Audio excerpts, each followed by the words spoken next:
Remember those diet secrets, the ones simple enough to live by, but powerful enough to keep everyone skinny? In the 1960s, these everyday habits shaped how we ate, moved, and looked. Quiet rules we followed without second thought. But were we healthier back then, or just more afraid to gain weight?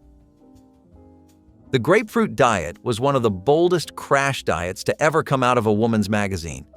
You ate half a grapefruit before every meal and let the enzymes burn fat away. Science never really proved it, but that did not stop the trend from spreading across breakfast tables. Housewives sliced one open, sprinkled salt or a little artificial sweetener, and swore it melted inches off their waistline. Grapefruit became a symbol of discipline. No sugar, no cheating, just you and your sour commitment to the cause. Even women who hated grapefruit still bought it, just to keep up.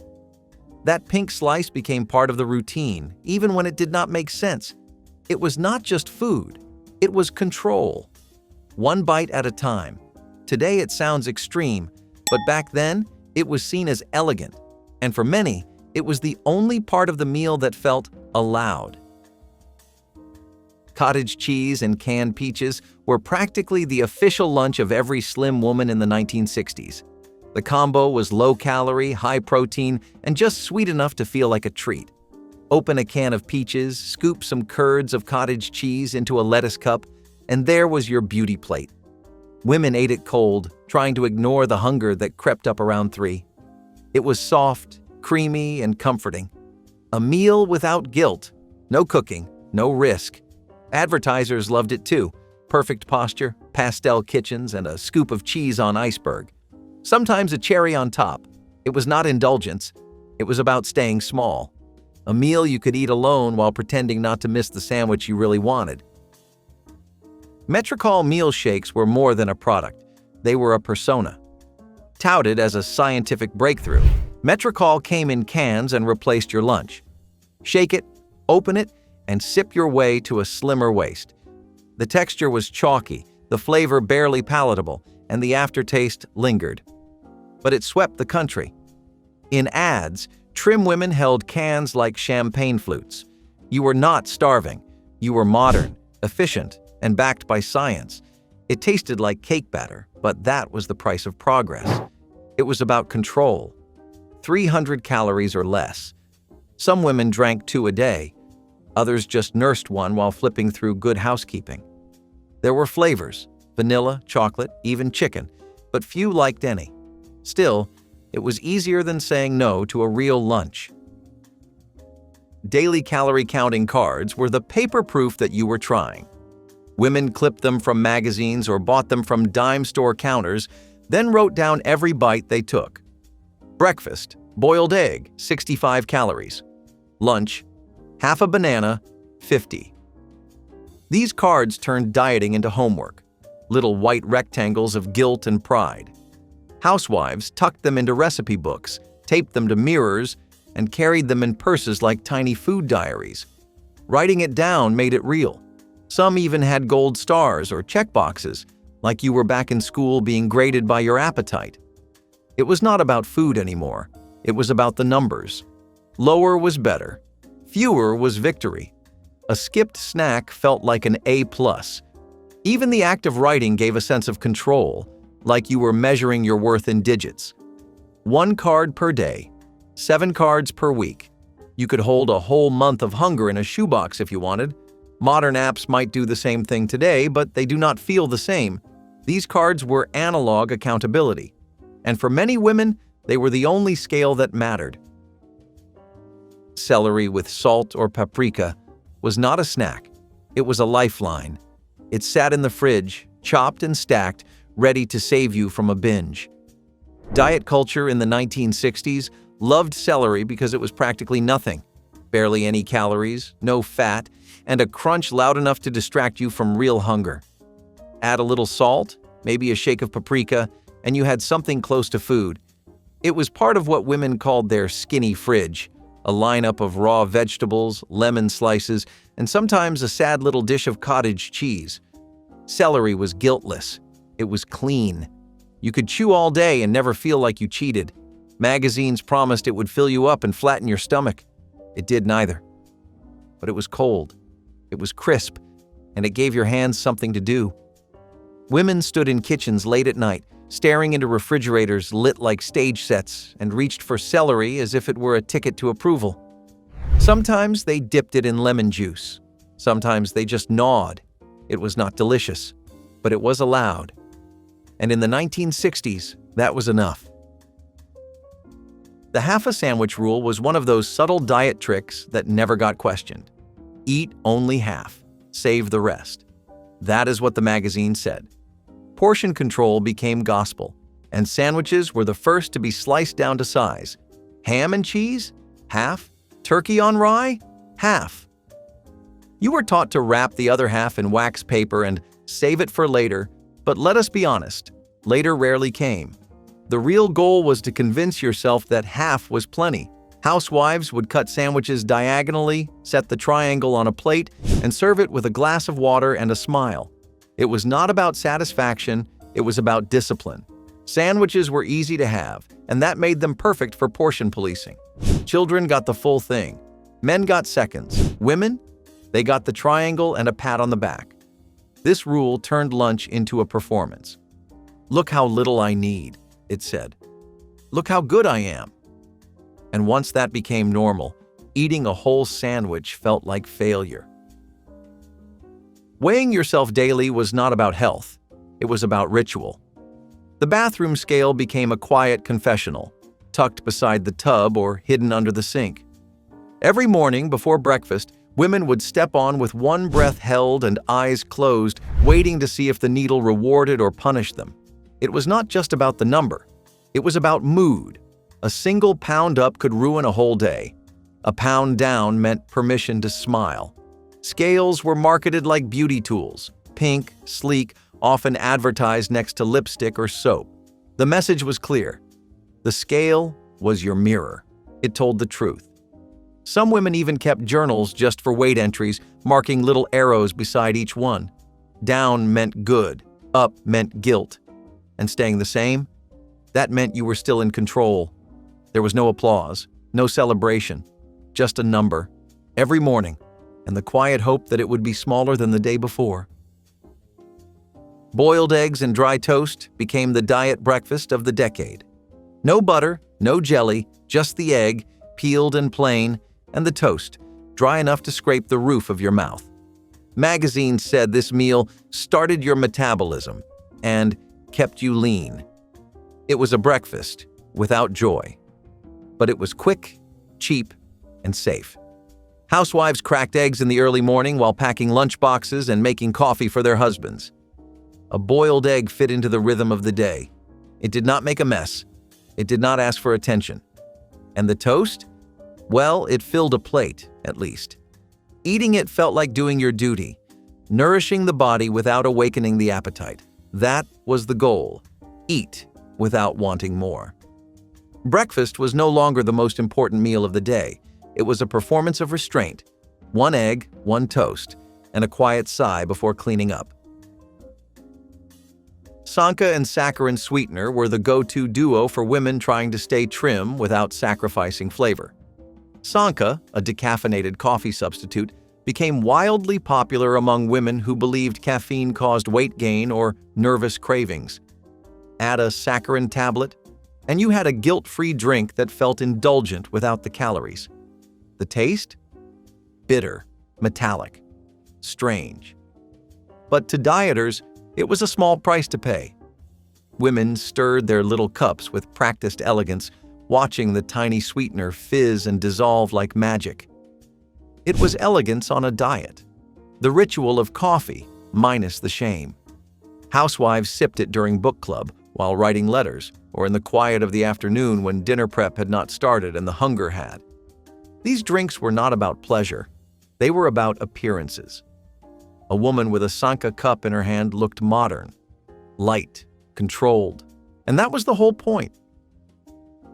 Tab cola and cigarettes were, for many women in the 1960s, a lunch plan.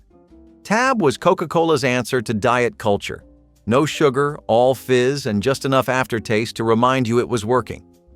One can had fewer than 5 calories, and that was considered a win. It came in a slim pink can and promised to help you stay in shape. Pair it with a cigarette, and you had a full afternoon of appetite suppression. No cooking, no chewing, just bubbles and smoke. Women drank Tab while flipping through catalogs, folding laundry, or sitting on patios with sunglasses and tight belts. It was not about health. It was about getting through the day without caving. Cigarettes dulled the hunger. Tab replaced the snack. And both together became a socially acceptable way to skip meals. People talked about self-control like it was a badge of honor. But behind the glamour was a simple truth. Staying skinny often meant staying hungry. Frozen diet TV dinners were the promise of modern eating without the mess or the calories. They came in neat trays, just like regular frozen meals, but with less sauce, smaller portions, and names like Diet Plate or Slender Choice. These were not made to satisfy you. They were made to keep you in line. Housewives slid them into ovens while juggling kids, chores, and a dozen quiet expectations. You had a slice of turkey, a spoonful of green beans, maybe a scoop of applesauce. And that was dinner. No butter, no seconds, no warmth beyond the heating coil. The idea was convenience, but the truth was restraint. Portion control sold in aluminum. Women ate them in front of television sets, nodding along to commercials that praised their willpower. Sometimes they pretended it was fine.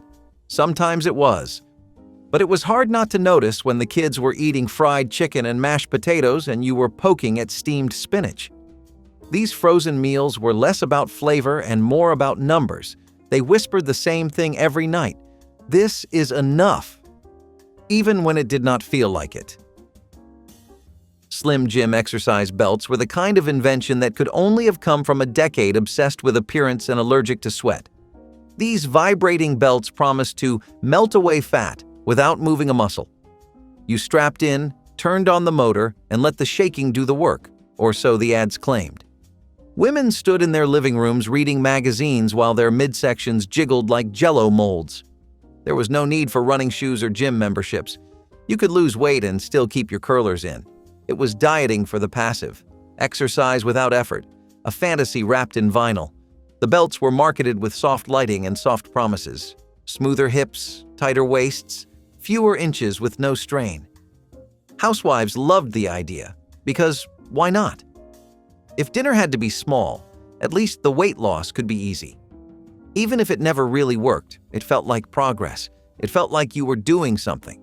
And in a world where thinness was the goal and exhaustion was already built into daily life, sometimes shaking quietly in your den felt better than going nowhere on a treadmill. JellO salads with vegetables were some of the strangest creations to come out of 1960s kitchens, and yet they were everywhere. Lime JellO with shredded carrots, lemon JellO with cabbage. The idea was to make vegetables more fun while keeping calories low. It was sweet, sort of. It was savory, kind of. It was food, almost. Women's magazines called these salads refreshing and diet-friendly, but no one mentioned how weird they looked on the plate. They wobbled like dessert, but tasted like diet punishment. Still, they were praised as the perfect low-fat filler, easy to prepare, easy to serve, hard to love. The gelatin made vegetables stretch further. A little cabbage went a long way once suspended in a mold.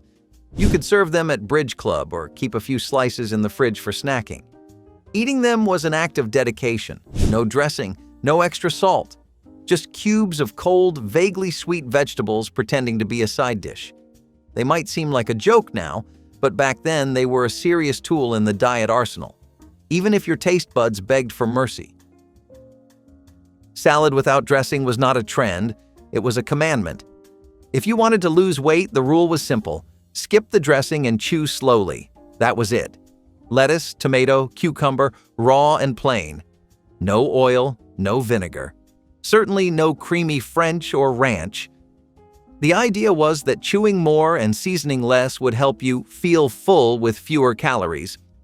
Women would pack tiny salads into plastic containers and bring them to work or eat them while watching their favorite daytime soaps. The crunch was part of the experience. It made the whole meal feel like it was taking up space. But that was the trick: volume without substance. You could eat an entire plate of greens and still feel empty. And that was considered success.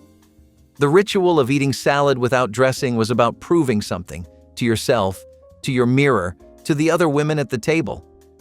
"I can eat like this," it said. "I have control." It was not about flavor. It was about discipline. And a dry fork full of iceberg lettuce was proof. Raw cabbage slices as snack chips were the crunchy, guilt-free option no one really wanted, but everyone knew they should try. Women's health columns in the 1960s praised them for being filling, fibrous, and completely fat-free. You could slice them thin, keep them cold, and grab one whenever you felt tempted to snack. They snapped like chips and squeaked between your teeth, offering the illusion of indulgence without any of the danger. But they were not chips. They were cabbage, cold, sharp, and slightly bitter. Still, for dieters trying to avoid cookies or crackers, they felt like a safe alternative. Magazines claimed they helped with digestion. Doctors nodded in vague approval. And women kept munching, not because they loved it, but because it kept their hands and mouths busy. It was not about satisfaction. It was about substitution. Something instead of nothing. Something to fill the gap between meals and moments. You could dress them up with a little lemon juice or salt, but most people just chewed and hoped for the best. It was dieting by way of willpower and cabbage. The 1 banana a day rule was less of a guideline and more of a quiet ceiling. Fruit was precious in the 1960s, pricey, perishable, and portioned. So if you were dieting, 1 banana was your treat. Not 2, not a smoothie. Just 1 yellow, spotted, perfectly average banana. It might be your breakfast. It might be your dessert. Some women ate half in the morning and saved the rest for later. It was not about nutrition. It was about moderation. Bananas were sweet and sweetness was risky. The thinking went that if you let yourself have just 1 good thing, you would not need more. And if you did want more, well, that was weakness. Housewives tucked bananas into lunchboxes for the kids and held tight to their own single serving. Diet books even listed it. 1 banana, 90 calories. No cheating, no extras. The fruit bowl became a battlefield. A banana was not a piece of fruit. It was a symbol of restraint. And you either had the will to stop at 1 or you did not. Backyard calisthenics in curlers was the ultimate picture of 1960s multitasking. Housewives in pedal pushers and rubber-soled shoes stepped, stretched, and twisted in the morning sun, hair wrapped tight in rollers, sometimes with a baby on one hip. Magazines offered routines you could do between chores, leg lifts while vacuuming, arm circles while hanging laundry, squats in the kitchen while the roast cooked. It was not about breaking a sweat. It was about showing effort. Diet culture told women to move more, but made it clear that jogging or heavy lifting was not feminine. So they moved delicately, quietly, with grace. Backyard exercise felt domestic and controlled. You could keep 1 eye on the kids, 1 foot in the garden, and still say you exercised today. It looked cute too. Exercise without looking like you were trying too hard. Curlers in, apron on, arms raised to the sky like you were reaching for better habits. It was self-care that stayed in bounds. Safe, small, and perfectly photogenic. Home scales with goal markers were less about health and more about chasing perfection. You did not just step on the scale, you marked it. A lipstick line, a strip of masking tape, a tiny star with your ideal weight scribbled in ballpoint. And it was always lower than where you were. This was not just about watching the number. It was about becoming the number. The scale became a performance space, where each weigh-in was a tiny test of your worth. Women would step on with clenched jaws, squinting down like fortune tellers. If the needle hovered above the mark, it was a bad day. If it dropped below, you floated through the house. These markers were personal and public. Some women hid them, others left them visible as a sign of their goals. But no matter how light you became, the line often moved lower. Perfection was a moving target. And the scale? It kept you chasing. Vitamin-fueled diet pills were the silent accomplice to many a 1960s weight loss journey. Marketed as pep pills or energy boosters, They were often prescribed by doctors with a wink and a warning. These little capsules were packed with amphetamines, and women took them gladly. 1 pill and your hunger vanished. 2 and you could clean the house twice. They made your heart race and your hands jitter, but your waistline shrank. That was the trade-off. Eaters were told it was modern medicine, science helping you stay slim. The pills were sold in cheery bottles, often paired with multivitamins to make them feel safer. But dependency was common, and withdrawal was quiet. Women did not talk about the shakes or the sudden tears. They just smiled, zipped their dresses, and took another pill. Doctors said they were safe. Advertisements said they were stylish. And whole neighborhoods of women buzzed through the day on pills that kept them moving and starving. It worked, until it didn't. Skipping dinner after a heavy lunch was one of the oldest tricks in the diet book, and it stuck around because it was easy to disguise. Eat big at noon, pick at a salad by 6, or better yet, nothing. The phrase, "eat like a king at breakfast, a prince at lunch, and a pauper at dinner," was passed around like gospel. Housewives followed it religiously, packing lunchboxes with real food while saving nothing for themselves later. Some would claim they weren't hungry. Others blamed the heat. But more often than not, dinner was skipped on purpose. It was not starvation. It was strategy. By eating early and stopping completely, you bought a sense of control. And when the stomach growled at bedtime, that just meant the diet was working. It became a quiet habit. You fed everyone else. You cleaned the plates. And then you poured a glass of water, sat down, and told yourself that full bellies did not belong to you. Not tonight. Boiled chicken breast with lemon juice was the diet meal that told the whole story. Bland, dry, and joyless, but trusted like gospel. You took 1 plain chicken breast, tossed it into a pot of water, boiled it until it had the consistency of cardboard, and then drizzled it with a splash of lemon juice to brighten it up. That was the whole recipe. No salt, no butter, no oil, and absolutely no side dish that could make it taste better. Women would eat this at their kitchen counters, chewing slowly, trying not to think about buttered rolls or macaroni and cheese. This was the meal for those serious about weight loss. Housewives who read Ladies' Home Journal or Family Circle swore by it, calling it clean or light. It was seen as refined, a quiet dish for a woman with discipline.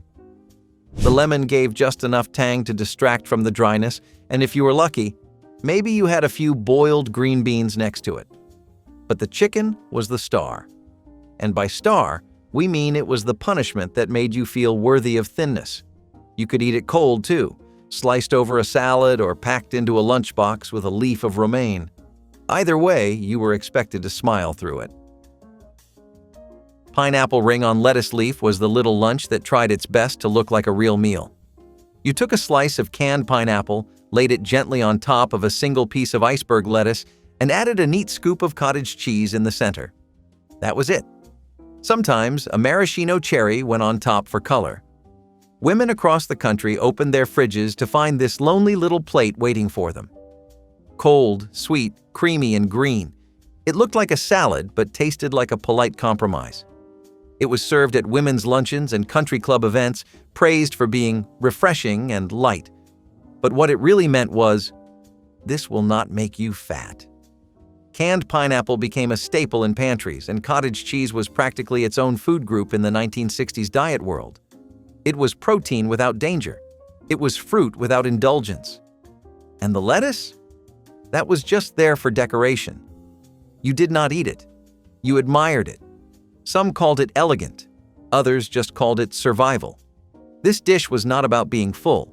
It was about getting through the hour without breaking your diet. It was food you could finish in 4 bites and still feel like you tried. AlkaSeltzer as a meal replacement was not exactly advertised that way, but make no mistake, some women used it to avoid eating. The fizzy tablets were made to relieve indigestion, but dieters quickly found another use. Fill a glass with water, drop one in, and sip it slowly when hunger hit. The bubbles made your stomach feel full for just long enough to delay dinner or skip lunch. It was not about health. It was about tricking the body into thinking it had eaten. Some women added lemon juice to it. Others just drank it plain. The taste was bitter and metallic, but it offered something valuable: control. If your stomach was growling and you did not want to cave, you reached for the blue and white box instead of the bread box. AlkaSeltzer became the secret weapon of those who could not afford another diet plan or just needed something fast to push past a craving. It gave a little fizz, a little distraction, and sometimes just enough placebo comfort to hold out till morning. You were not full, but you were still in charge. That was all that mattered. Snack time was a glass of ice water, because if you were hungry, the answer was not food. It was water, cold water. The colder, the better.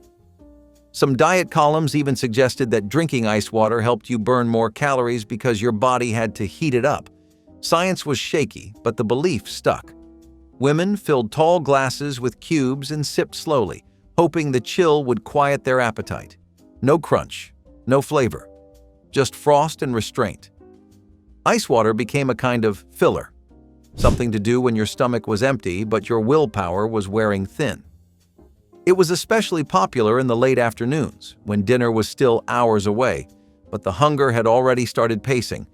Instead of crackers or cheese or even a spoonful of peanut butter, you got a glass of nothing. And that nothing was supposed to feel like an accomplishment.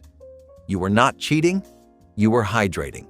Some even added lemon slices or mint to make it feel refreshing, but really, you were just drinking away the desire to eat and hoping the noise in your belly would settle down. The no eating after 6 p.m. rule was one of those polite little rules passed down through etiquette columns and beauty books like it was gospel. You could eat breakfast, lunch, and even a decent midday snack. But when the clock struck 6, the kitchen closed. No dessert, no late-night cereal, no sneaking into the fridge. The idea was that your metabolism slowed down in the evening, and eating after dark turned every bite into extra weight. Women believed it, followed it, and built their entire schedules around it. If you were hungry at 8 p.m., you drank tea. If you were still hungry at 9 p.m., you drank more tea. Sometimes broth, but never food. This curfew on eating turned evenings into endurance tests. Dinner was served earlier and smaller. Social events were tricky. You had to smile through the hunger, pretend you were already full, and pray no one offered cake. Some women wore lipstick as a deterrent, claiming they did not want to smudge it. Others simply said, "I'm watching my figure." And everyone understood what that meant. Television diet plans from Jack LaLanne were the morning ritual for housewives who wanted to get in shape without leaving their living rooms. Dressed in sleek exercise suits, LaLanne spoke directly to the camera with a blend of tough love and encouragement. "If you eat right and move your body, you will feel better," he promised, and people believed him. His routines were simple: leg lifts, arm circles, squats, and stretches, all done with grace and control. You did not need a gym or equipment, just a carpeted floor and 20 minutes of willpower. And he never forgot to mention food. His show promoted clean eating, often emphasizing fruits, vegetables, and moderation. That last word meant everything. LaLanne never pushed crash diets, but the idea was always clear: eat less, move more, stay slim. His soft-spoken confidence made viewers feel like they could do it.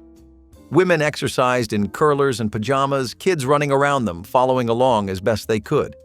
It was wholesome and effective. LaLanne's show was not just about fitness. It was about building a thin, tidy life. The kind where everything, including your body, fit neatly in its place. Weekly fasting days were not framed as starvation. They were called cleansing.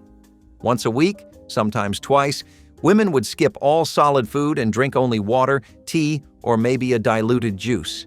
This was supposed to reset the body, flush out toxins, and of course, shrink the waistline. Magazines praised the discipline, doctors gave lukewarm support, and housewives turned it into a quiet ritual. Some chose Mondays to start fresh. Others picked Fridays as a kind of dietary penance. You would wake up, drink your tea, and try to ignore the ache in your belly. Cooking for your family made it harder. Smelling food made it worse. But you told yourself it was worth it. You were not eating today, and that was strength. By evening, you were dizzy, lightheaded, maybe even irritable, but in the mirror, you imagined your face looked thinner. The next morning, you stepped on the scale and hoped the number dropped. And if it did, you smiled. Not because you were healthy, but because you made it through a day with nothing. And that meant something. Skim milk only in the house was not a preference, it was a mandate. Whole milk, once the default, was suddenly framed as fattening, indulgent, and dangerous. Skim milk, with its pale blue tint and watery texture, became the smarter choice. It was dubbed the diet milk, and women poured it over cereal, stirred it into coffee, and served it to their families like it was the only logical option. It was not about taste, because no one really liked the taste. It was about message. Every glass of skim milk said, "We are trying to be better." Diet experts claimed it helped shave off calories without changing habits. 1 cup of whole milk had nearly twice the fat. That was enough for most women to make the switch.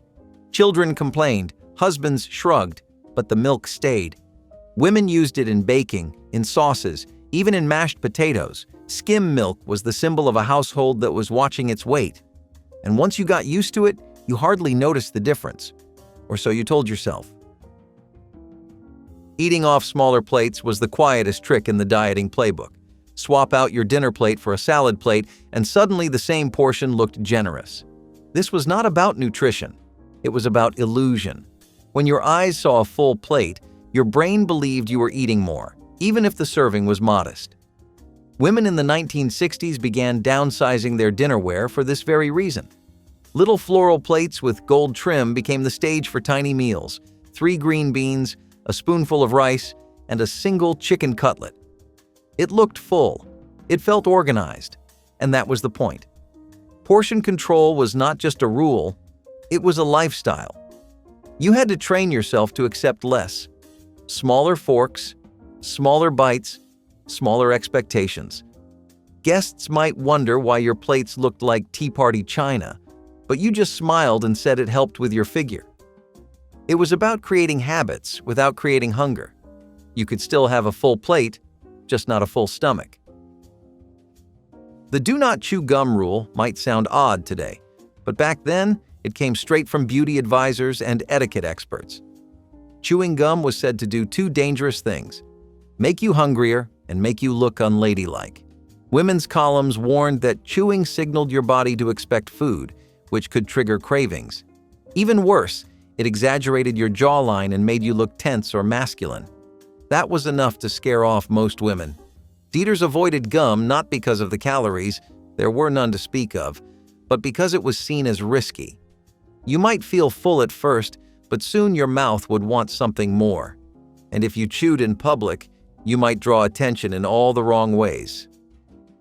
Chewing is not chic, one columnist wrote. It is not slimming, it is desperate. So women swapped gum for mint tea or just kept their mouths closed. It was a small rule, but it carried weight. Everything you did, even how you moved your mouth, was expected to reflect control. Salmon patties, a classic dish found in many American homes, offer a tasty and affordable way to enjoy fish. Often made with canned salmon, these patties are mixed with breadcrumbs, onions, and seasonings, then fried to golden perfection. The dish has roots in the 1940s, when canned fish became a popular pantry staple due to its long shelf life and affordability during tough economic times. Despite being simple, salmon patties are packed with protein, omega-3 fatty acids, and heart-healthy nutrients, making them both a tasty and nutritious choice. The secret to a great salmon patty lies in its texture, crispy on the outside, yet tender and flaky on the inside. Often paired with a generous helping of creamed peas, this dish takes on a comforting, homey feel. Creamed peas are made by cooking fresh or frozen peas in a creamy sauce, sometimes enhanced with butter, milk, and a touch of seasoning. The creamy, mild flavor of the peas balances the richness of the salmon patties, creating a perfectly matched duo. Salmon patties with creamed peas are the kind of comfort food that makes you think, "Why did I ever stop eating this?"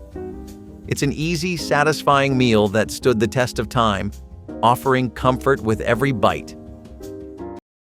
For generations, lamb was a prized centerpiece of homecoming feasts and holiday gatherings. Its deep, rich flavor and fall-apart tenderness made it a dish reserved for special occasions, especially in families with European or Mediterranean roots. Slow roasting a lamb shoulder with garlic and fresh herbs was a time-honored tradition. Lamb was once far more common on American dinner tables than it is today. In the early 20th century, it was an affordable alternative to beef and pork, particularly in rural areas where small-scale farming was the norm.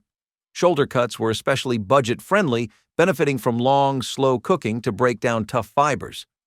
Roasted low and slow with rosemary, thyme, and whole cloves of garlic, the meat absorbed deep, aromatic flavors while becoming melt-in-your-mouth tender. So why did it disappear from everyday meals? As industrial farming shifted American preferences toward beef and chicken, lamb fell out of favor.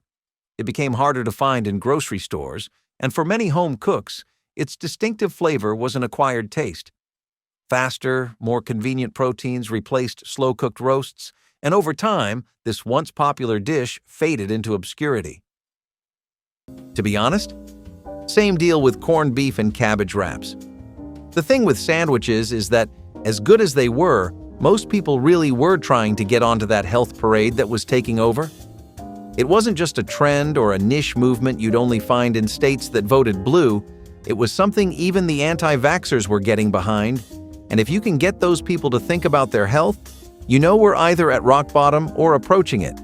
Corned beef and cabbage wraps were supposed to be familiar ground, while also being healthy enough that you could eat them every day. Plus, lots of people had grown pretty accustomed to eating cabbage thanks to victory gardens, which were just makeshift gardens you would have in your backyard during the Depression and grow crops out of.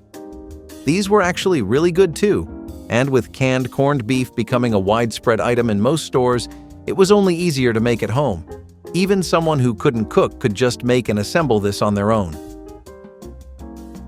Fish sticks, those crispy, golden-breaded delights, have been a fixture of American family dinners since the mid-20th century.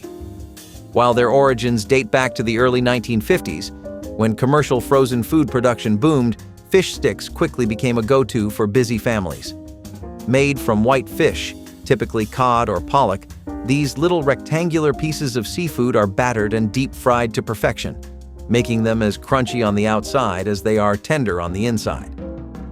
The classic pairing of fish sticks with tartar sauce elevates the meal. Tartar sauce, a tangy combination of mayonnaise, pickles, and lemon juice, adds a creamy contrast to the crispy fish. While the sauce has its roots in French cuisine, it became a beloved accompaniment to fish and chips, and later to fish sticks in the US. On the side, coleslaw, a salad made from finely shredded raw cabbage, carrots, and a tangy dressing, has been a popular addition to fish dishes for generations. Its crisp texture and slightly sweet flavor balance out the richness of the fish and tartar sauce.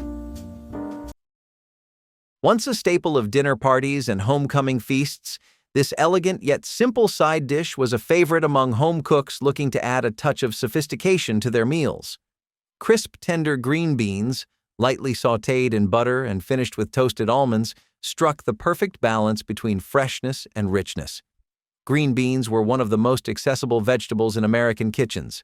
Whether fresh, frozen, or canned, they were affordable and widely available year-round. Almonds, though slightly more expensive, were used sparingly, adding a crunchy contrast without overwhelming the dish. The preparation was straightforward. The beans were quickly blanched to preserve their bright color and firm texture, then tossed in a buttery skillet with slivered almonds for a nutty, golden brown finish. Some recipes included a squeeze of lemon or a sprinkle of garlic for extra depth. But as convenience cooking took hold, green bean almondine slowly faded from dinner tables. Canned green bean casseroles, loaded with processed ingredients, became the new standard, and simple, fresh preparations were overlooked in favor of heavier, creamier alternatives. So you might notice that this issue where you need a lot of prep work for these dishes isn't exactly a unique one. Lots of dishes share it, and even cottage cheese and pineapple bowls have the same problem. Now, this dish was something that came out around the 60s and 70s, when Americans were really into trying out new things. One of the first things they opted for was pineapple, And this was thanks to Spam, which really made the American population warm up to an otherwise chronically detested fruit. This bowl was seen as healthy, full of protein, it was cold, and it could be prepared way ahead of time. The reason this lasted as long as it did was probably because of that, though only people that were super serious about their health and diet would be bringing this kind of stuff to the office. It wouldn't make sense to ignore the perfectly convenient, cheap, and delicious deli food on the corner of your office and go for a cottage cheese and pineapple bowl. Unfortunately, while this one has the convenience factor down, it couldn't last in the long haul because tastes have just changed too much from the days where bowls like this could work. Before plant-based eating became trendy, hearty vegetarian dishes like this one were a practical necessity. Creamy wild rice and mushroom casserole was a staple in Midwestern and Northern kitchens, especially during the colder months. Packed with earthy flavors and a rich, velvety texture, it was a comforting dish that felt just as satisfying as any meat-based meal. Wild rice, despite its name, isn't actually rice. It's a highly nutritious aquatic grain native to North America. Indigenous tribes harvested it for centuries, and by the mid-20th century, it had found its way into everyday cooking. Though slightly more expensive than white rice, its nutty flavor and chewy texture made it worth the price. Combined with mushrooms, one of the most affordable and widely available vegetables, this dish was both economical and deeply flavorful. A creamy sauce, often made with milk, butter, and a touch of sherry, tied everything together, creating a casserole that was rich yet wholesome. As convenience foods surged in popularity, canned cream of anything soup replaced homemade sauces, and wild rice was increasingly swapped for cheaper, quicker cooking grains. Over time, this once-loved casserole became a relic of an era when scratch cooking was the norm. Smoked fish pie is a dish that combines comfort with bold, smoky flavor. Popular in the United Kingdom and other coastal regions, this hearty pie features a blend of tender smoked fish, often cod, haddock, or salmon, cooked in a creamy sauce, all tucked beneath a rich mashed potato crust. This combination of smokiness and creaminess is balanced perfectly by the smooth texture of mashed potatoes, creating a dish that feels both indulgent and satisfying. The origins of smoked fish pie trace back to the tradition of using smoked fish as a preservation method, particularly in maritime cultures. Smoking fish was an effective way to keep it fresh for longer periods, and the technique made its way into home cooking as a flavorful method for adding depth to dishes. The mashed potato crust, a beloved comfort food component, serves as the ultimate topping, golden and crispy on top, soft and fluffy on the inside. It's a dish that's rich in history and flavor, offering a unique twist on traditional pies. Smoked fish pie with mashed potato crust brings together the best of both worlds, seafood and comfort, making it a dish that's sure to please the whole family. Side dishes were once as thoughtfully prepared as the main course, and few were as simple yet elegant as a well-roasted carrot medley. Coated in honey, butter, and a hint of cinnamon, this dish was a staple at homecoming dinners, adding a touch of natural sweetness to balance out heavier meats and casseroles. Carrots were a practical choice for home cooks. They were cheap, easy to store, and available year-round, making them a kitchen essential. Roasting them brought out their natural sugars, and when paired with honey and warm spices, they became more than just a side dish. They were a highlight. Some versions used maple syrup instead, while others incorporated fresh herbs for a more savory twist.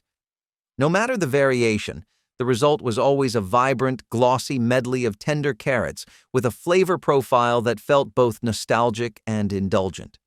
As processed vegetable sides and microwave steamed bags took over grocery store shelves, many home cooks stopped roasting vegetables altogether. Instead of taking the time to caramelize their natural flavors, people opted for pre-cut and pre-cooked options. Now, speaking of retro, tuna jelly salad was a really vintage recipe that started coming into the spotlight around the 60s. This was the time when JellO and gelatin mold-based dishes were getting really popular. The idea was to use the gelatin mold to encase the tuna with a typical salad dressing, and it really worked back then. I'm not exactly sure how people would react to it now, since I think the idea of a tuna and gelatin crossover is a bit too bold for a lot of people's palates. I could always be wrong though, so you tell me, dear viewer. Would you take a tuna jelly salad to work? Or would you just make a quick run for the nearest Wendy's? I wouldn't blame you at all if you picked the second one. The idea behind salads like these was to throw a spin on an otherwise really boring format of cooking. Salads were okay, but they were never something Americans preferred with their whole hearts. Nowadays, that opinion really started to become public sentiment. Plus, as I was previously talking about, most people would opt for Starbucks now. And I'll tell you this right now, tuna, JellO, and caffeine do not go together. For generations, baked cod was a dependable, no-fuss dinner, particularly in coastal and New England households. Light, flaky, and mild in flavor, cod was one of the most affordable fish available, making it a practical choice for families looking to put a nutritious meal on the table without overspending. Topped with a crisp breadcrumb and herb crust, this dish was both simple and satisfying, proof that great cooking didn't need to be complicated. Cod's popularity was tied to its abundance. Throughout much of the 20th century, fresh or frozen cod was readily available at grocery stores and fish markets, and it didn't require elaborate preparation. A coating of breadcrumbs, butter, and fresh herbs locked in moisture while creating a crunchy, golden brown topping. Baked rather than fried, this dish had a lighter texture, making it a favorite among those who wanted something hearty without being heavy. So why did it disappear? Overfishing led to shortages, making cod more expensive, and as frozen fish sticks and pre-breaded fillies flooded supermarkets, many home cooks stopped preparing fish from scratch. Scalloped ham and potatoes, a classic dish that brings together two of the most beloved comfort foods, tender ham and creamy, cheesy potatoes. This casserole has been a staple at family gatherings and Sunday dinners for generations, proving that simple ingredients can create something extraordinary. The dish's origins can be traced back to the mid-19th century, where scalloped potatoes, sliced potatoes baked in a rich, creamy sauce, became a popular side. The addition of ham likely came later, as cooks sought to stretch their budget by incorporating leftover meats. The result was a filling, satisfying dish that combined the savory goodness of ham with the comforting texture of potatoes. Scalloped ham and potatoes became even more popular in the 20th century when convenience foods like canned soups and processed cheese made their way into American kitchens. The creamy sauce, often made from a blend of milk, butter, and cheese, is what binds the layers of ham and potatoes, creating a hearty casserole that's easy to make but feels like a special meal. Scalloped ham and potatoes is the ultimate use-it-all dish, because who doesn't love a meal where everything gets smothered in cheese? It's a dish that's perfect for feeding a crowd and always leaves everyone asking for seconds. Few dishes capture the culinary experimentation of the late 20th century quite like this one. With its bold combination of prunes, olives, capers, and white wine, chicken Marbella was a breakout star of the 1980s dinner party scene. It was elegant, unexpected, and a perfect example of how sweet and savory flavors could work together in harmony. The recipe originated from the Silver Palette Cookbook, a landmark 1982 publication that introduced home cooks to sophisticated yet approachable recipes. What set this dish apart was its unique balance: briny olives and capers cut through the sweetness of prunes, while white wine and vinegar created a tangy, aromatic sauce. Chicken, an affordable and versatile protein, absorbed the flavors beautifully as it marinated overnight before baking. Despite its popularity, chicken Marbella eventually faded from home kitchens. As the 1990s brought a shift toward faster, simpler meals, dishes requiring overnight marination and complex flavor profiles became less common. The rise of international cuisine also introduced new, trendy flavors that overshadowed this once-beloved classic. The phrase mock crab salad sandwich might invoke images of cheap sandwiches that were built to just look like a crab sandwich, but if I've earned your trust at all so far, then keep an open mind, because this is actually a wonderful example of American ingenuity. So, mock food came out as a result of the Depression. Most people just couldn't really afford things like crab or red meat or any kind of meat, really. I mean, with the war rationing and everything, you pretty much had what you could hunt in the wild and the cheap cuts of meat that no one would really buy. Mock food was a way for people to get some flavors they were sorely missing. It stayed a long while even after the Depression, since thanks to urbanization, there were less and less coastal cities, bodies of water, and more. Otherwise, there used to be a time where crab was so abundant that it was cheap. Anyway, for this mock food imitation, what people would do is use cod or haddock instead, and the salad was just a basic mayo-celery mix with French or vinegar dressing.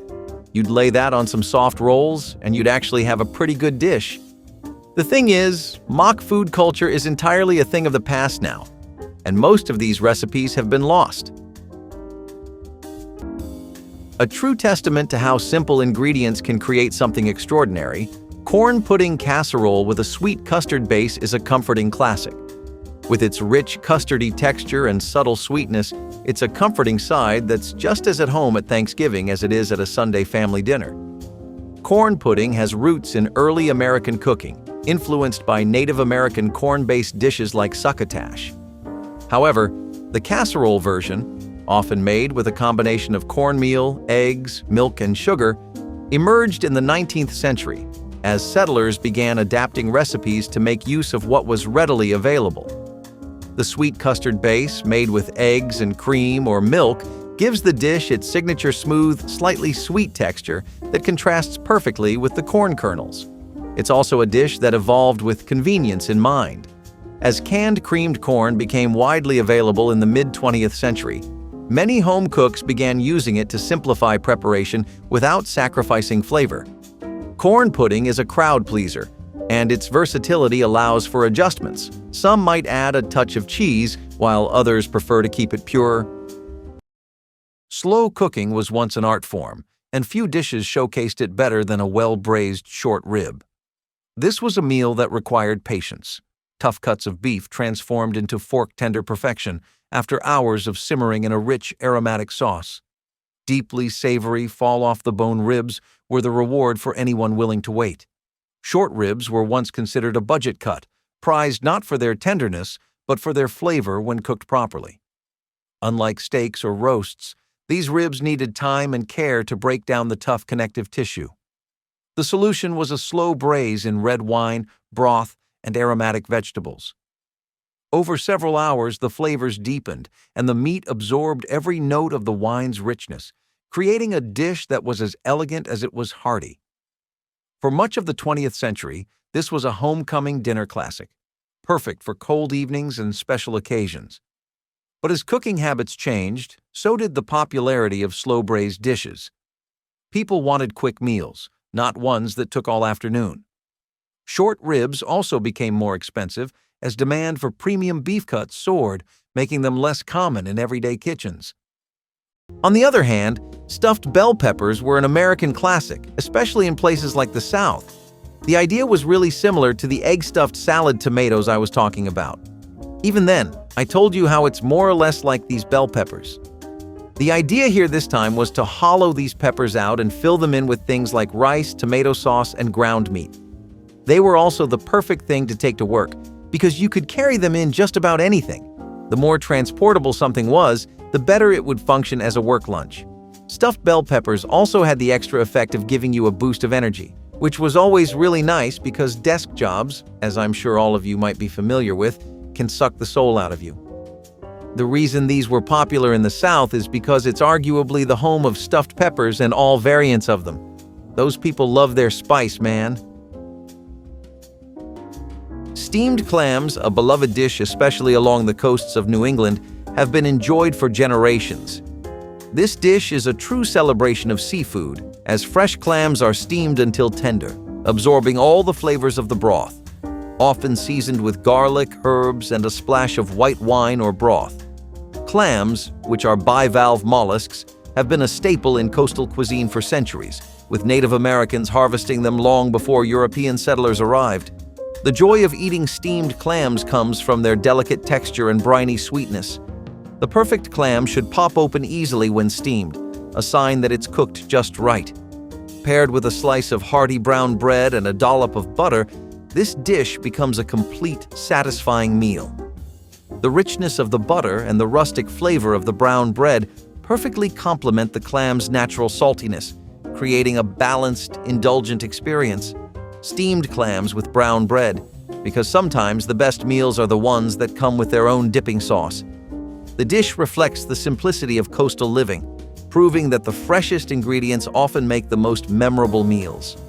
Whether served as an appetizer or a main course, steamed clams with brown bread and butter remain a timeless favorite, offering a taste of the sea with every bite.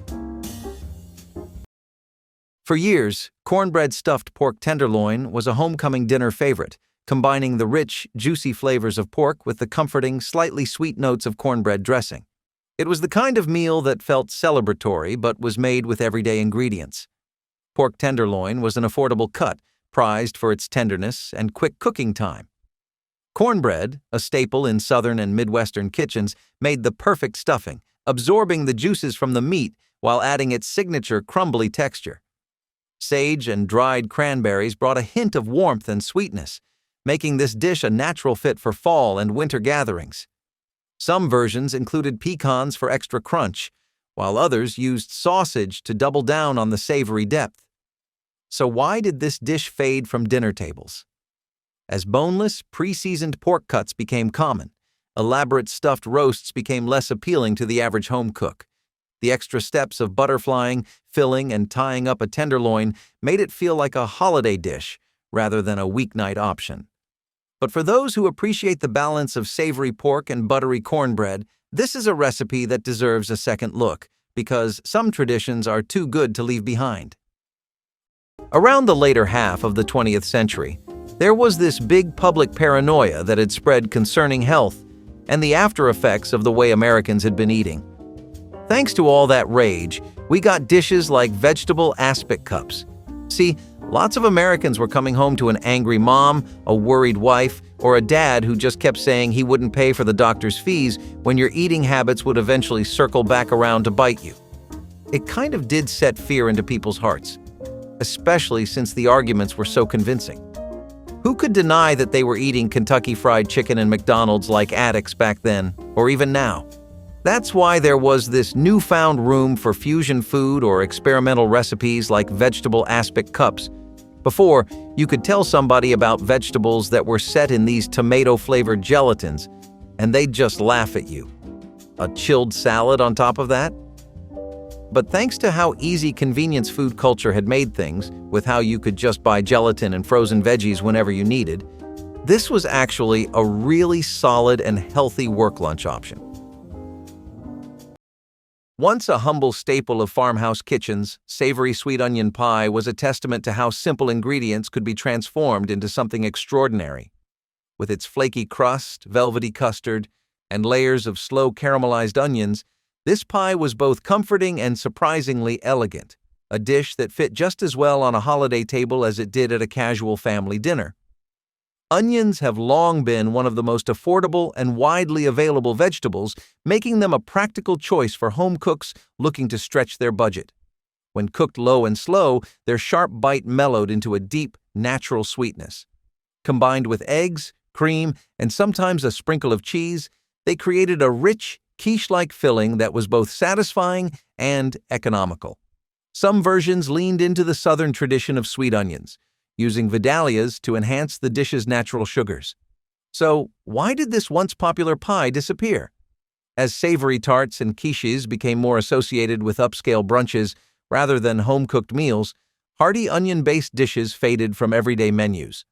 The rise of pre-made frozen quiches also contributed, making from-scratch versions less common.